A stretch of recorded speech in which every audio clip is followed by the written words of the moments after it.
Just before this episode properly starts, I just want to say I may end up mentioning spoilers about the campaign or the zombies or any other thing that is coming or involved around Black Ops 6. So if you don't really want any spoilers, then don't listen to this episode. So Black Ops 6 launched today, and many people, many of us, were able to play this on the 24th, almost a day early, by doing the New Zealand method, which is what I did, where you change your location on CallOfDuty.com and your console settings. Now, this game, I want to first get into the campaign. Now, campaigns with Call of Duty, we all know how Modern Warfare 3 campaign turned out. It was probably one of the most controversial campaigns, I think. Not within what it has, but more with how it is. They tried to bring it back in many cases, but there's one thing that people genuinely didn't really like with the campaign: open world missions. Now, essentially, an open world mission, well, it says it what it is within the name, but it's just a mission where you can freely roam and do sort of anything. Obviously, you still have an objective, but you're not following a team, so you're not, say, following Woods or something like that, or a particular character. You're kind of going on your own, and maybe it might give you some objectives. You might get some help from a person on the radio, but that's about it. Now, these open world missions were clearly there to fill in the gaps, because they didn't really have that much content for the campaign because, well, they were rushed. This game was a rushed game. It was probably made, I think, in less than a year, or a year to be exact. And again, a lot of people really did not like open world missions. So, yes, I do have to say there is an open world mission in Black Ops 6, although there's only one open world mission. And it's pretty much, you have to go out, you're in Iraq, and you have to take out some SAM sites, and, things like that, across Iraq, the desert of Iraq. And that's pretty much it, when it comes to open world missions. There are some stealth missions as well. I do think there's a little less than... I think there's probably like 2 properly stealth missions you're able to play. There's a Vorkuta map as well, which is pretty cool. You go into like a little small section of Vorkuta, and sort of relive your memories there, I guess. But that's all run down. Obviously, it's not in a great condition, but you can still see when you're in the building, the staircase in Vorkuta, when you go through. If you know what I mean, you know what I mean. It's really cool to see that, and I'm happy.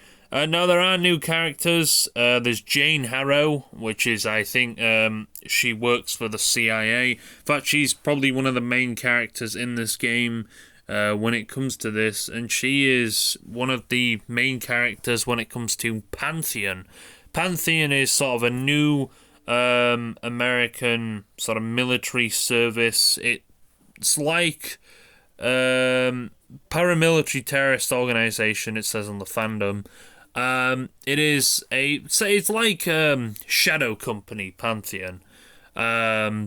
That's the best way to explain it. It was featured in, obviously it's only been featured in Black Ops 6, so I wonder if we're going to see Pantheon in other Call of Duties, or is it just a one game?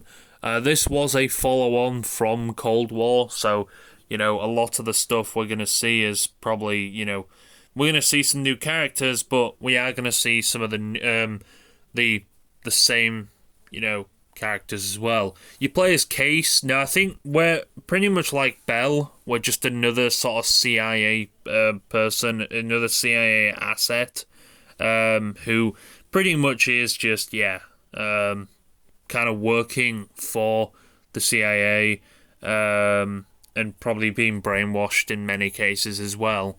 Now, again, there's not much known. He's called William Case Cladron, I think that's how you say it. This is what the fandom says. Also known as Case, is a playable character. Not much known about him in his early life of his career development of the Cradle. William apparently volunteered as the first and only trial for the Cradle, a substance with hallucinogenic and behavior altering properties for the apparent purpose of developing a super soldier as test subject. Case 1, however, he became violent and mentally unstable and allegedly sabotaged the advanced technologies and applications facility he was placed in. Subsequently, the trials were cancelled and the Cradle was repurposed as a bioweapon. One designed to induce its victim to violently attack others in bouts of uncontrollable fear. He was later rehabilitated through one of his symptoms. A female voice in his head continued to persist in the limited capacity, occasionally flaring up and mention topics related to the Cradle. This voice is in his head, preventing him from speaking of the project surrounding the Cradle. So we don't actually hear your character speak. It's like Cold War, like Bell. Silent characters. Many games like this, I guess, are pretty cool with silent characters. But yeah, there is a mission, actually, that is pretty much kind of explaining exactly what the Cradle is. And I don't know if it's including zombies. A lot of it is hallucinogenic, hallucinating sort of stuff. The mission starts with you sort of going down an elevator shaft. And obviously, it's because it's old and rusted away and stuff like that, and it's very unstable, and it's been unkept, and various things. You jump on the elevator and you shoot straight down and you fall and you break a gas mask. You enter this sort of warehouse thing, and of course you get this smoke, you get this gas in your face, and you start hallucinating. That mission is probably, I think, the longest mission in the actual game. And it's pretty scary, I can't lie. You are fighting, you have to fight a zombie boss or a boss in general. There's a part of it where you have to fight a mannequin, I think a Magua, and various other stuff like that. It's a very weird sort of mission. It's kind of trippy. I think I lost an idea what was actually going on towards that point where Case was hallucinating pretty badly. But the campaign, the best way for me to explain it's all over the place, this campaign. Holy shit, it is. You got Russell Adler back, which a lot of people actually liked Russell Adler, me included. I thought Russell Adler was a pretty cool dude. And it's nice to see Russell Adler actually back in the squad. He's back. He's come back to see us. Let's go. He's changed a lot. I think he's a lot old. I don't know how old he is now. This is set in the 90s. I'm guessing he's probably, I don't know, in his late 50s, 60s, something like that. Maybe something like that. I don't know. I mean, now he'd be pretty old now. He was born in, it says here, 1937. So yeah, he'd be pretty old right now. So, but this was set in the 90s, in sort of the Iraqi war type thing. You get a new character as well, Troy Marshall. We've never seen this guy before. Well, no, he apparently was in Warzone 2.0. I didn't play a great amount of that, but I think maybe he was in MW3 Zombies. I'm not too sure. He was. He's obviously a lot younger than Adler, which is obvious. But yeah, this guy, he's a pretty badass character. I like it. And I'm glad he didn't die. Yes, I am mentioning spoilers bit late, but I did mention it at the start. He didn't die. In fact, the only character that actually died in the end was you and Jane Harrow, Case and Jane Harrow. So it's one of them games where you risk your life to save the world and the impending doom around it by being infected, and you strangle the shit out of Jane. So yeah, if you if you don't like dying yourself, I don't know. I thought it was a pretty good campaign. Again, it's hard to really compare it to Modern Warfare 3 because Modern Warfare 3's campaign was. It was obviously rushed off. It was all over the place, that campaign. It was very, very, very, very, very obvious that campaign was just everywhere but where it should have been. You know, Soap dying again was, it was one of them things that's like, we've been there, we've done that, you know, type of thing. And the open world missions, while I don't really exactly mind them too much, having them really repetitive can just get really boring, and especially most of the open world was actually open. You know, there wasn't this and that. You know, so again, it was just there as campaign filler, to fill a mission in, to stop any other, you know, because they couldn't add any other content, and then what wasn't campaign filler was probably just reuse assets that we've seen before. They had Verdansk Stadium. They most likely already had assets from Warzone 1, you know, to be able to do stuff like that. So again, I don't really like comparing Modern Warfare 3. I mean, they're both entirely different. Storylines to begin with, so that is true. But I like comparing it purely because, well, that's what most people are probably going to compare this campaign to, in the sense of how good it is. But I thought it was, again, a really good campaign.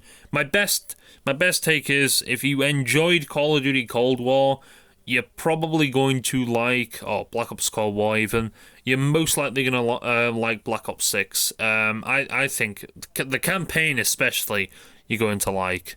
The campaign, again, I think it's refreshing to play. The quality is brilliant, and there's High Roller, there's a mission where you're in a casino.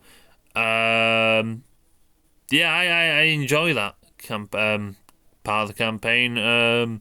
There's some good missions. I'm not going to name them all, but yeah, there are some good missions. And I think, again, towards the end, you're actually doing what you did in Cold War. You're sort of interrogating Jane Harrow. Unfortunately, that interrogation doesn't work, and Frank Woods does get stabbed. Fortunately, he survives to live another day. But he is in a wheelchair in this game, so I don't want to say this, but he's not really much use in that sense. He's not someone who's actually playable or helping in any situation. He's more just sat at the safe house. And that's another thing. There's a safe house in this game, and you have to collect money around different maps and search maps to collect money to upgrade different parts of the safe house, which is another cool feature as well. And again, I like safe houses like this, and they've done the evidence board again. The evidence board was in Cold War, which I really liked. I like the sort of safe house area in Cold War. It was a really cool piece, and I like how they did it. So your whole gathered team, operative team, could, sit around this sort of or sit on this table, and they could look at the evidence board and point to see what happens on the next mission, which is really cool to see. And I'm not surprised a lot of this, but Adler is on the run in this campaign as well.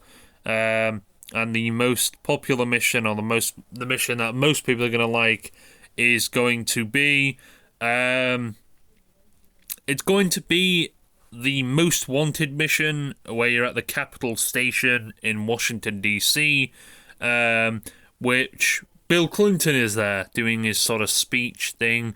Now, I thought Bill Clinton, he's fairly rendered quite well, I think. I don't know. I didn't really see him that well. That mission is really hectic. You're sort of sneaking around and trying to find the senator's recognition for his eyes, so you're able to get in. But yeah, it's a really hectic mission. In parts you have to sneak around and get through restricted access areas that you're not supposed to be in. So if you like that type of stuff, then I guess, yeah, you'll like Cold War.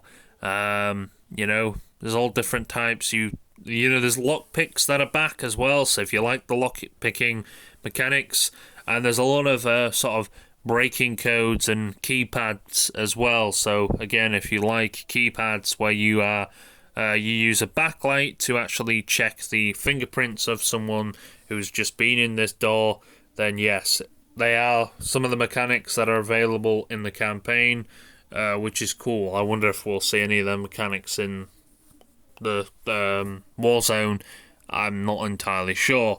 But yeah, again, if there's obviously, that's the Gala multiplayer map. That's the multiplayer map Gala, which was actually available in the beta. So if you most likely have already played the Most Wanted level, just in a different, it's more light, and obviously there's no Bill Clinton there for you to get. So again, if you do like the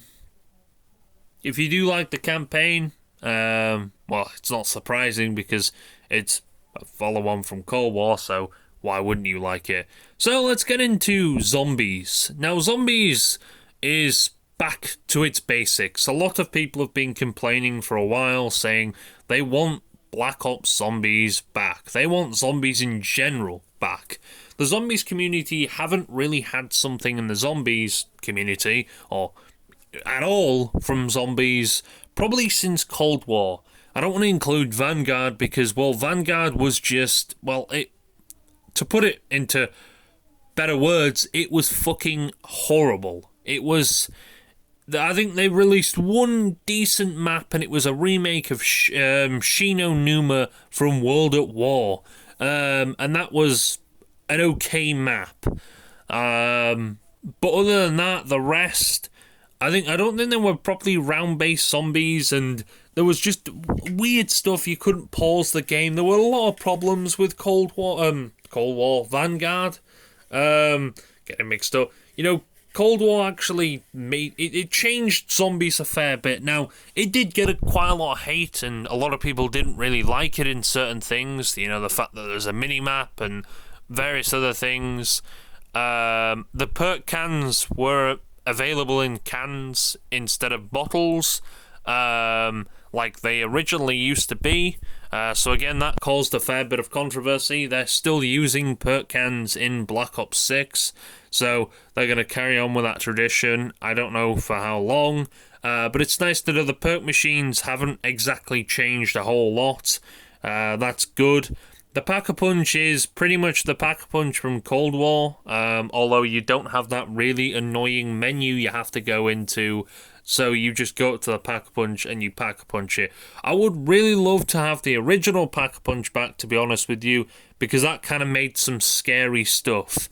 You had to kind of wait for your gun, and on a high round you're like, ooh, do I pack it? What's going through your head is like, should I Pack-a-Punch this weapon or not? Or, you kind of switch in between, okay, I need to Pack-a-Punch this weapon, or do I not Pack-a-Punch this weapon? So it kind of gets it through your mind, stuff like that, which, again, I kind of like about the old Pack-a-Punch machine. But again, I don't think this new Pack-a-Punch machine is entirely bad.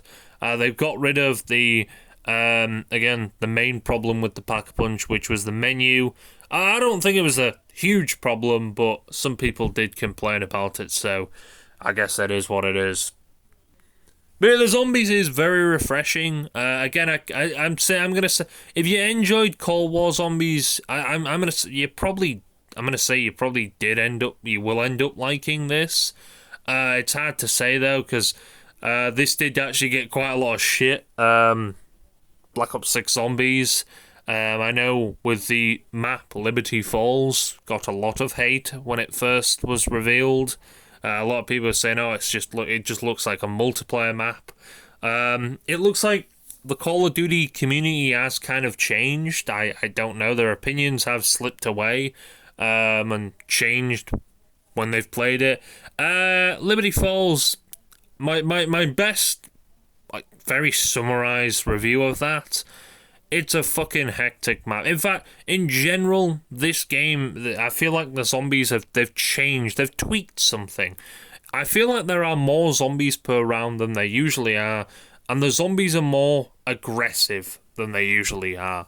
Now, again, that's not a bad thing. That's pretty cool, I guess.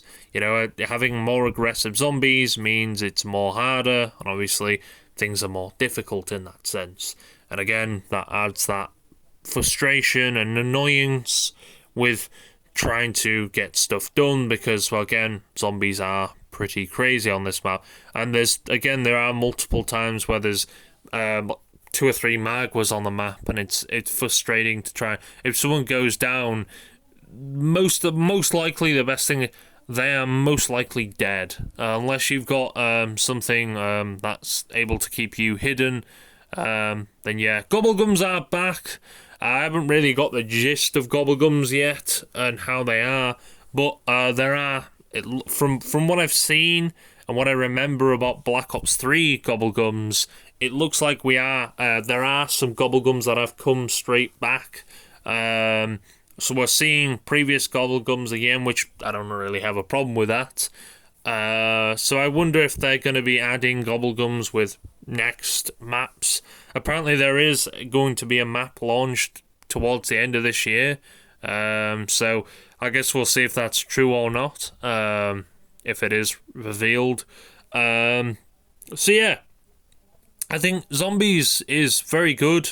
Terminus as well, the island map. There's sort of 3 parts. It's quite a huge map. I think that's one of the biggest maps on Black Ops 6, Black Ops Cold War, I know they said.